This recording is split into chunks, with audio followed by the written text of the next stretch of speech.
왜 자유로운 마을을 만들어야 되는지를 이제 목사님 모시고 듣는 시간을 갖겠습니다. 그리고 먼저 김면호 우리 약수동 대표님을 박수로 모시고 박수. 자,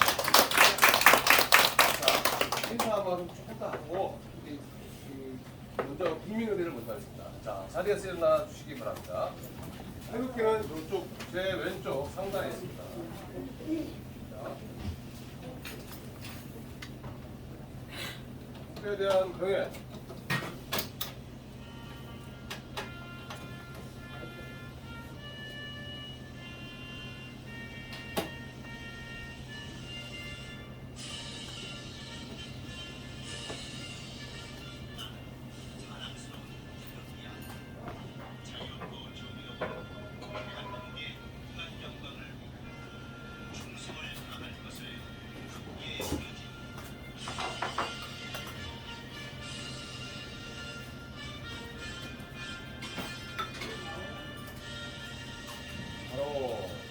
다음은 수국 청년에 대한 묵념 일동 묵념.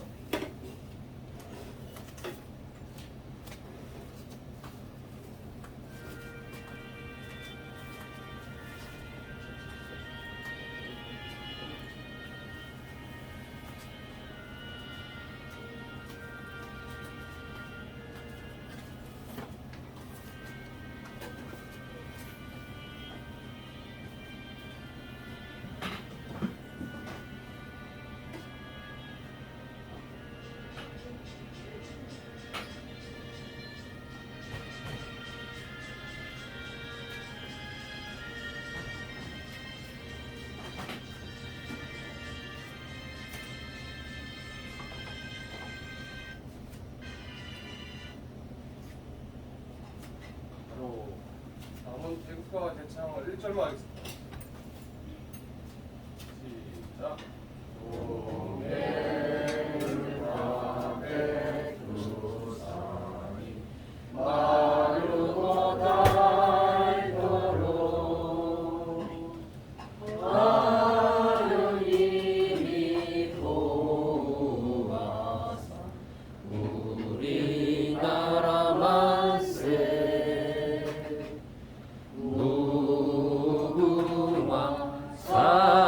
삼천리 화려강사 대한 사람 대한으로 길이 보전하세. 자리에 앉아주십시오. 먼저 오늘 이렇게 뵙게 돼서 반갑습니다. 지난번에 우리 교회 서실 때도 많이들 오신 걸로 이렇게 알고 계시는데 지금 우리나라가 어떻게 되어 있길래 이렇게 자유마을을 이렇게 하려고 하는가 이런 것들을 우리가 좀 알아야 될 것 같아서 그리고 뭐 저녁 때도 됐으니까 제가 오랫동안은 말씀드릴 게 없고 우리나라가 이제 세우는데 제일 대한민국이라는 나라를 세울 때에 제일 큰 역할을 한 사람이 이승만 대통령이잖아요. 근데 그 이승만 대통령이라는 분이 처음에 우리나라에서 어떻게 해서 이승만이라는 분이 나라를 대한민국이라는 나라를 세우게 됐는가를 잠깐 우리가 알게 되면 이런 거예요. 그때만 해도 우리나라가 고종원제가 일본의 지배를 받고 있었어요. 근데 우리나라가 그 당시만 해도 왕정 시대이기 때문에 왕이라고 한다면 뭐 여러분 아시다시피 그때 양반 있고 천민이 있었잖아요. 그렇죠? 네. 근데 어떻게 원래 집안이 양반이셨어요? 천한 집안이었어요? 우리 집은 천한 집안이었었는데 근데 이 양반과 천민이 왜 갑자기 없어졌을까? 우리나라에 언제 그게 없어졌을까? 그런 걸 우리가 알아야 되잖아요. 그리고 우리나라에 당시에 보면 그 소작인들이 그러니까 천민들이 농사를 지면 1000분의 1 정도 되는 양반들이 배불리 먹고 살고 그리고 999명 1000분의 999%는 1년에 쌀 4가마나 5가마를 가지고 먹고 사니까 살기가 어려운 거죠. 그러니까 일본에서 그런 얘기를 했다는 거예요. 한국은 열심히 일하는 사람들은 배를 골고 살고 빈둥빈둥 놀고 먹는 사람들은 배불리 살고 있다. 그래서 이걸 가지고 이승만이라는 분이 한성 감옥에 갇혀 있을 때에 그가 우리나라의 농지 개혁을 해야 되겠다. 우리나라의 농지 개혁을 해서 모든 사람이 잘 살아야 되겠다. 그래서 그때 농지 개혁을 해가지고 지금도 농민이 아니면 농토를 다른 사람이 가질 수가 없어요. 그게 우리나라 법이죠. 몰라도 아는 척하고 고개를 끄덕거리셔야 돼요. 그랬는데 지금도 똑같이 농사를 짓는 사람이 아니면 농지를 가질 수 없도록 농지법을 만들어 놓은 사람이 이승만이에요.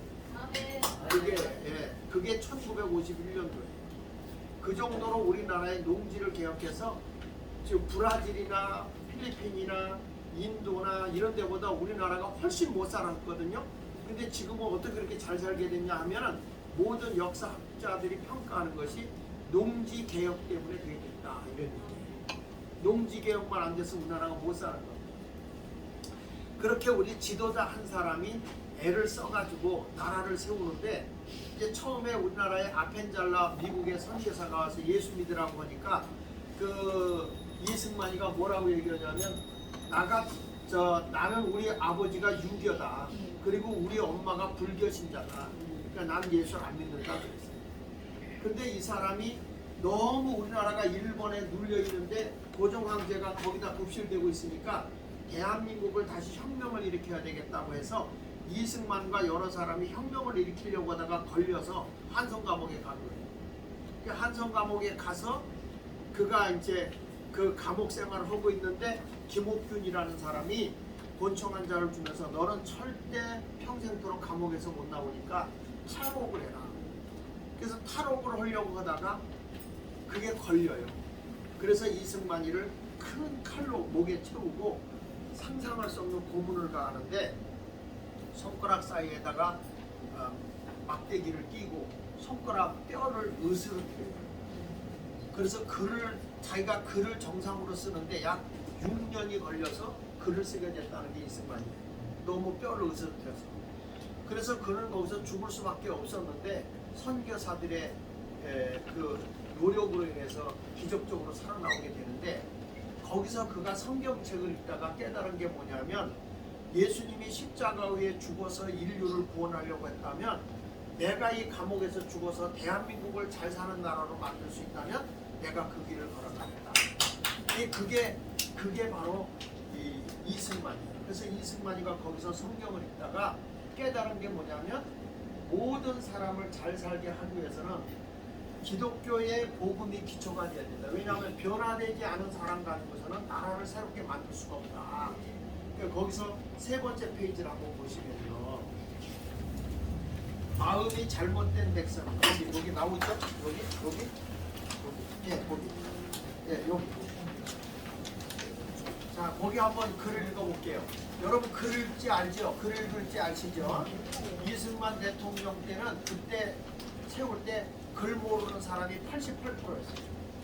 100명이면 88명이 글을 몰랐어요. 근데 이승만이가 그때 우리나라에 글을 읽게 하자고 해서 교육을 시키기 위해서 모든 사람이 의무적으로 교육을 받게 하고 그 교육을 한 것 때문에 그 야학을 세워가지고 공부를 시킨 것 때문에 11년 만에 우리나라 글 모르는 사람이 4%, 88%에서 4%로 떨어뜨렸다가 지금은 글 모르는 사람이 1% 미만인데 세계에서 가장 글을 많이 아는 나라가 대한민국이에요. 그게 우리나라의 이승만 대통령의 노력 때문에.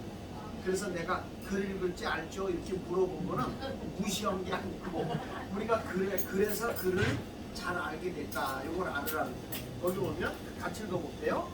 마음이 잘못된 백성이 주인이 된들. 이게 무슨 얘기냐면 대한민국이라는 나라를 세우려고 했는데 북한은 그 당시에 북한이 남한보다 40배를 잘 살았어요. 근데 김일성이가 공산국가를 만들려고 했잖아요.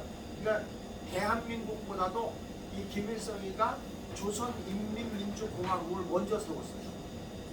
그랬는데 이 나라를 새롭게 세워보려고 해도 이 지도자들, 양반들 이런 사람들이 마음이 잘못된 백성들이 주인이 된들 그리고 교육을 받은들 마음이 잘못된 사람들이 교육을 받은들 잘못된 세상을 만들 뿐이다. 그러니까 교육이 되기 전에 뭐가 되냐? 사람이 되라 그 말이에요.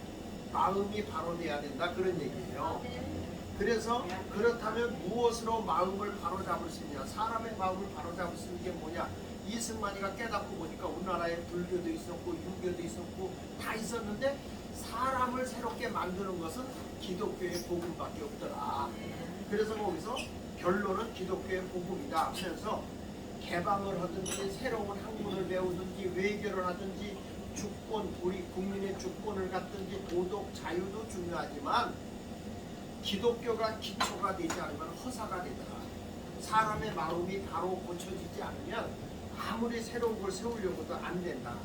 그래서 모든 사람에게 복음을 듣게 하려고 그 밑에 보면 이승만 대통령이 젊은 사람이 군대 가잖아요. 군대 가면 목사가 있도록 했어요. 그게 군무. 거기 보면 1951년 2월 7일 사람이 죄를 범하고 감옥에 가면 형무소에 가잖아요. 그러면 형무소에 가면 목사를 만나서 저들의 마음을 새롭게 변화시키기 위해서 형목제도를 만들어요. 학교에 가면 교육을 받을 때 지식으로만 배우지 말고 마음이 새로워져야 된다. 그래서 마음을 변화시키는 목사들이 거기 들어서 그게 교무. 이런 제도를 만든 사람이 이승만이에요. 이분이 감옥에서 예수를 만나고 이런 일을 했죠. 자, 여러분, 그런데 어떻게 됐는가? 옆에 보면 이렇게 한국의 교회도 많고 예수 믿는 사람도 많아졌지만 우리나라 북한에서 탈북이 있어요. 탈북. 오늘 이거 선물 주는 거예요? 네. 선물 주면 여기 이제 탈북인들이 만든 게 지난번에 여러분 인절미 만드는 거 있었죠? 그게 탈북인들이 만든 거예요. 맛있죠? 네. 오늘도 드릴 거예요. 아이들 몸이 진짜. 네. 그런데 탈북민 여성이 한국에 왔는데 돌보지 못한 전기세도 못 내고 뭐도 못 낸 거예요. 그러니까 이웃을 돌보지 않은 거예요. 이 사람이 죽었어요. 굶어서 죽었는데 얼마 만에 발견했냐면 1년 만에 발견했어요. 그러니까 얼마나 우리가 이웃에 대해서 관심이 없는 거예요. 그래서 우리가 자유마을을 하면은 이웃 봉사활동도 하고 사랑운동도 할 거예요. 자, 이렇게 해서 우리가 위기 가구를 돌보고 있고 며칠 전에 구청장님한테 전화가 왔다고. 자유마을을 하시는데 마을 자원봉사단을 조직해놔요. 그러면 우리가 적극적으로 더 구청도 돕고 우리가 이 마을이 살기 좋게 만들도록 하겠습니다. 이렇게 전화가 왔더라고요. 그러니까 그래서 위기가구를 우리 동주민센터와 함께 잘 하면 좋을 것 같아요. 제가 이제 거기에 한 장 넘겨서 보면 우리 동네 5동 사례를 제가 얘기하면 2009년도에 내가 우리 신당 5동이 청소년들이 다닐 수 없는 그렇게 범죄가 세계에서 제일 높은 지역이었어요. 청소년 범죄율이 제일 높았어요. 여러분 아시잖아. 왕십리 똥파리. 그러니까 깡패들이 그렇게 많고 그리고 신당 5동이 술집이 그렇게 많았어요. 그리고 신당 5동이 무닥집도 많았지만 거기에 뭐가 있냐면 젠더 문화라고 그래서 운송회를 하는 사람들이 많았어요. 그래가지고 신당 5동에 에이즈 환자가 그렇게 많았습니다. 그래서 제가 교회가 여기 있는데 지역을 좀 새롭게 만들어 보자 그래가지고 무슨 운동을 했냐면 범죄 없는 마을 만들기, 청소년 범죄 없는 마을 만들기 운동을 해서 내가 중부 경찰서 서장, 그때 서장이 누구냐면 박노여였어요.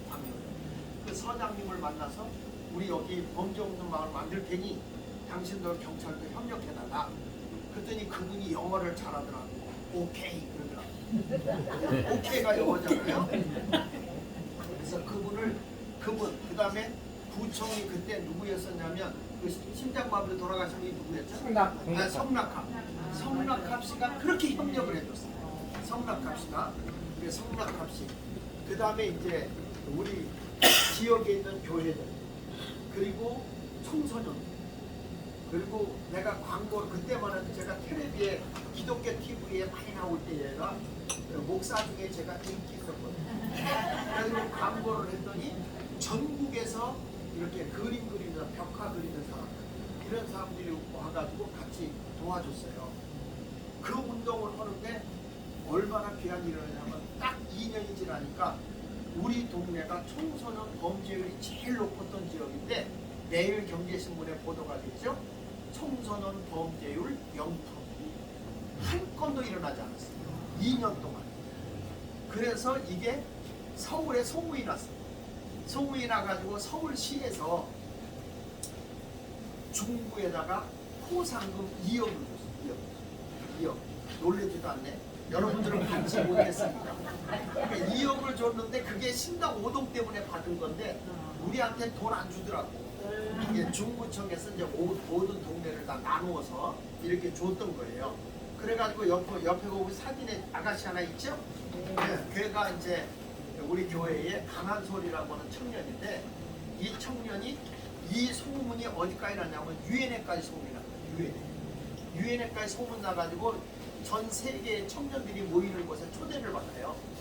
초대를 받아서 어떻게 범죄 없는 마을을 만들었느냐 이래가지고 범죄 없는 마을 만든 것 때문에 거기 가서 이제 심포지움하고 패널 토리하고 그 다음에 그 당시에 유엔 사무총장이 반기문 씨예요. 그래서 반기문 씨와 같이 사진을 찍은 거예요. 지금 이제 아줌마가 됐어요. 아기를 낳았으니까. 그런데 이 아이가 항상 나한테 놀리는 게 목사님은 그렇게 미국에 오래 가도 유엔 사무총장을 사진 한 번 못 찍었죠? 그러면 저를 놀리더라고요. 자, 왜 이 말을 하냐면 우리가 지역을 섬기면 얼마든지 좋은 마을 만들 수 있다 그런 얘기예요. 네. 예. 그래서 이렇게 좋아졌는데 지금 어떤 일이 벌어지는가 하는 게 중요하잖아요. 근데 지금 우리 마을에서 지금 우리나라가 제가 여러분들에게 보여드리고 싶은 게 있어요. 다른 거 다 빼놓고 내가 얘기를 하면 지금 우리나라가 여러분들은 공산주의가 좋아, 자유민주주의가 좋아요.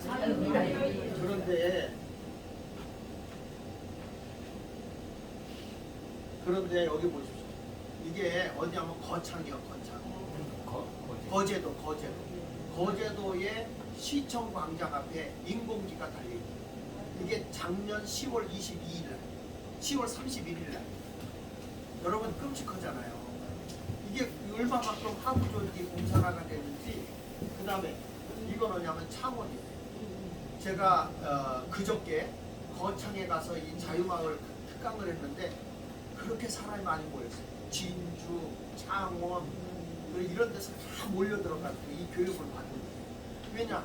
그분들이 심각한 거예요. 그래서 이번에 창원에서 간첩을 3명 잡았죠. 네? 제주도도 잡고 지금 우리나라의 간첩만 얼마로 보냐면 150만 명. 지금. 그래가지고 지금 우리나라 다시 방공교육이 시작이 됐어요. 심각합니다. 지금 자, 그 다음에 여기 보십시오. 이게 부산에서 인민군 퍼포먼스라는 거예요. 우리가 인민군이죠. 자, 그 다음에 이게 아니면 홍대에 있었던 거예요. 홍대 앞에 아시죠? 서울에. 거기서 북한을 체험하셔서 북한 주막집이에요. 북한 주막집. 그래가지고 안에 들어가면 북한을 경험하는 거예요. 이렇게. 이런 식으로. 이게 여러분 서울시에서 이런 일이 일어나고 있는 거야. 이런 게. 이거 보세요. 북한 컨셉 주전들. 그리고 이게 뭐냐면 충청북도에 우리는 공산주의 가운데 제일 잘 사는 나라가 중국이다 이거야. 그래가지고 우리는 중국을 꿈꾸자. 그래가지고 이게 얼마나 빨갱이들이 다 놀아놨냐면 여러분 이게 뭐냐면 이 충북 어린이 도청에 있는 홈페이지. 여기다가 중국 애들이 입는 중국 인민해방군복. 요거. 그 다음에 요거는 뭐냐면 중국 소방관복. 요거는 중국 공안부복. 이걸 우리나라 애들한테 입혀놓은 거예요. 우리는 중국을 꿈꾼다 이거. 이게 여러분 도청에 이렇게 뻗어시 이렇게 있어. 도청. 여기 보십시오. 이게 중국 애들이 입는 옷이잖아. 근데 이거 우리 애들한테 이거는 뭔지 아세요? 이거는 도로교통공단 포스터예요. 근데 우리 아이들에게 우리 도로공단 포스터인데 이걸 홈페이지에다 딱 올려놓은 게 이게 바로 중국 공안부 복장을 딱 입혀서 여러분도 모르는 사이에 이런 상상력으로 적혀있어요. 이게 우리나라야 지금 현재. 그러니까 우리가 자유마을을 지금 해야 될 거 아니야? 근데 서울 중부 이게 초동 돌봄교실도요. 이게 전문 교육가들이 우리 애들을 교육시켜야 된다 그러는데 이게 교육노조 5만 명이 뭉쳐가지고 시설관리공단에서 중부 청장이 뭔가 하려고 해도 못하게 해방을 해요. 그래서 애들 교육 속에서 사상교육을 시키고 있는 거예요. 이런 것들을 빨리 뒤집어 놔야 되거든. 그러니까 우리 자유마을 식구들이 모여서 이걸 똘똘 뭉쳐야 우리나라 미군 철수하면 돼? 안 되죠. 미군이 있어야 우리나라 달러도 지켜지는 거예요. 그리고 우리나라가 미군이 있어야 중국 애들이 못 내려오고 북한에도 전쟁 안 일어나는 거예요. 아니 문재인이가 20km를 그 군사분계선에서 20km를 그 무장 해제시켰잖아요. 근데 군사분계선에서 서울까지가 몇 킬로인지 아세요? 24km, 24km. 그리고 20km 동안 무장 해제했으니까 북한 애들이 밀고 내려왔는데 되거든요. 근데 북한의 평양은 약 120km라는 거예요. 그러면 우리가 20km 가운데 100km 여기가 있죠. 우리 서울이 4km밖에 안 남는 거예요. 그런데 왜 우리나라가 전쟁이 안 일어났냐? 미군이 뭐라고 하지 아십니까? 미군이 그건 니들끼리 합의한 거고 대한민국은 휴전 중이기 때문에 우리는 우리가 지켜. 그래서 미군이 지켜준 거예요. 우리는 그걸 몰라. 근데 쟤네 자꾸 미군 철수 그러잖아요. 그러니까 쟤네들을 머리를 드라이기로 태워놔야 돼. 그러니까 이재명이부터 이런 놈들 다 잡아야 돼. 지금 여러분 정말 감사한 건 대통령 바뀐 것이 너무 감사한 거야. 이거 보세요. 이게 고등학교 교실 위에 칠판 위에다 인공기 딱 달아놓은 거예요. 이게 지금 우리나라야. 그러니까 이 선생들도 다 이런 거. 그러니까 공산주의 사상의 신영복이 밑에 박성준이 한명숙이 아시지? 그 남편이 박성준이야. 얘가 완전히 공산주의자거든요. 민혁당이라서 얘네들이 통역당이라서 통일 해방군들을 만들어서 그 간첩들이 잡혔던 거 있어요. 178명. 이런 거에 오야범이 신영복이에요.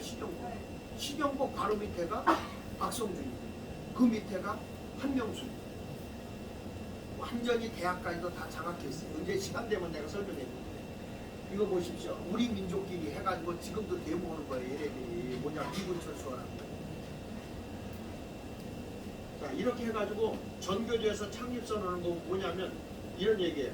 민족, 민주, 인간화 교육 다 철수, 미군 철수해라. 계급 투쟁해서 우리는 민주주의 해방군으로 가겠다. 이런 거잖아요. 그래서 지금 얘네들이 이런 일들을 하고 있기 때문에 저는 여러분들에게 지금 하고 싶은 건 뭐냐면 이런 일들은 있지만은 우리는 더 이상 이제 안 죽는다. 여러분 여기 보면 이게 어디냐면 마포의 성미산이야. 성미산의 이 마을은 성미산 마을 완전히 북한식으로 마을을 만들어서 훈련시키는 거지. 그 여기는 모든 것을 다 공동으로 나눠 갖는다는 거죠. 공산주의가 제일 안 되는 게 뭐 때문에 안 되냐면 가족 때문에 안 되는 거예요. 가족 때문에. 여러분들 예를 들면 이런 거야. 내가 돈 2억을 가졌는데 옆집 애가 빚을 2천을 지고 있어. 그럼 그 빚을 갚아줄 수 있어? 여러분은 갚아줘? 내 자식을 주겠어? 남의 자식한테 반씩 나눠주겠어? 그러니까 공산주의는 똑같이 나눠 갖는 거잖아요. 근데 이게 안 된 게 왜 안 됐냐 하고 봤더니 가족 때문에 안 됐다. 그래서 공산주의 애들이 지금 가장 중요한 게 뭐냐면 가정을 파괴해야 된다. 그게 농성애법이에요. 그게 농성애법. 그래야 우리가 공산주의가 된다. 그러니까 이런 걸 지금 통과시키려고 하니까 되겠어요? 그래서 우리는 이런 거를 알고서 대처하기 위해서 자유마을을 만드는 거예요. 근데 지금 이런 마을을 가장 심각하게 하는 데가 어디냐면 이걸 그대로 본때 갖고 한 데가 도봉구예요. 도봉구는 이런 조직이 몇 개 있는지 아세요? 97개. 근데 우리는 왜 이런 게 안 생긴지 아세요? 중구는 감사하게도 서양호 때 이놈이 완전히 시뻘건 놈이거든. 서양호가 진짜 빨간 놈입니다. 그래서 얘가 동종부인데 왜 우리 동네 그걸 못했냐면 조영훈이 있지. 조영훈이 구의원 회장했대. 이 친구하고 서양하고 사이가 안 좋아서 조례법을 통과 안 시켜줬어.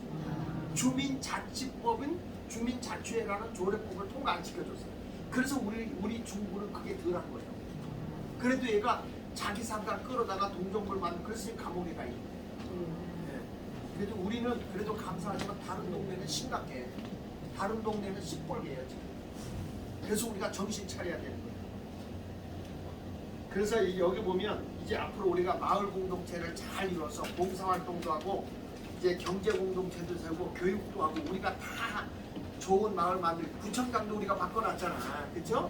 안 되는 건데 됐잖아. 489표로 이겼잖아요. 난 이거 바꾸려고요. 목사님들 장로들 다 불러 모아놓고 밥사 먹여가면서 얼마나 노력할지 몰라. 근데 새벽 2시 반에 1600표를 우리가 지고 있었어. 그때 MBN인가 JTBC가 거기서 꽃다발 주는 걸 촬영하고 당선 유력 그리고 당선됐다고 하는 거예요. 우리 장로님이 전화가 왔어. 목사님 1600표 지고 있는데 저기 투표하지 않으면 세 통이래. 세 통밖에 없대. 우리 졌어요 그러더라고. 그래서 무슨 소리야? 우리가 하나님을 믿는데 끝까지 믿어봐.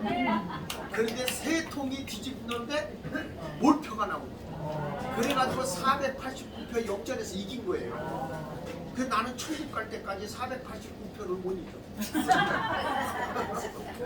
그래가지고 이게 우리가 이겼는데 이제부터 우리는 더 중구가 똘똘 뭉쳐서 그리고 우리가 다 당원 가입해야 되는 게 지금 뭘 우리가 하려고 하냐면 앞으로 이제 국회의원을 뽑는데 이런 거예요. 공천이 저 위에서 공천에서 내려오잖아. 그럼 우리는 어쩔 수 없이 찍잖아요. 이제 그런 게 아니라 우리가 투표해서 공천하도록 지금 그렇게 법을 만들려고 노력하고 있어요. 그러니까 이 지역에서 어떤 사람을 하면 우리가 투표해서 이 사람을 우리 국회의원으로 해주시오. 뭔 말인지 알아듣지 못하는 거예요. 알죠? 그건 누구냐면 당원이 돼야 돼. 당원이 돼야만 하기 때문에 앞으로 우리 마을은 이런 일들을 잘 이루어갔어요. 아직까지 법으로 통과되지는 않았는데 그렇게 해보려고 지금 의견을 조율 중에 있습니다. 이렇게 시간 내주셔서 감사합니다.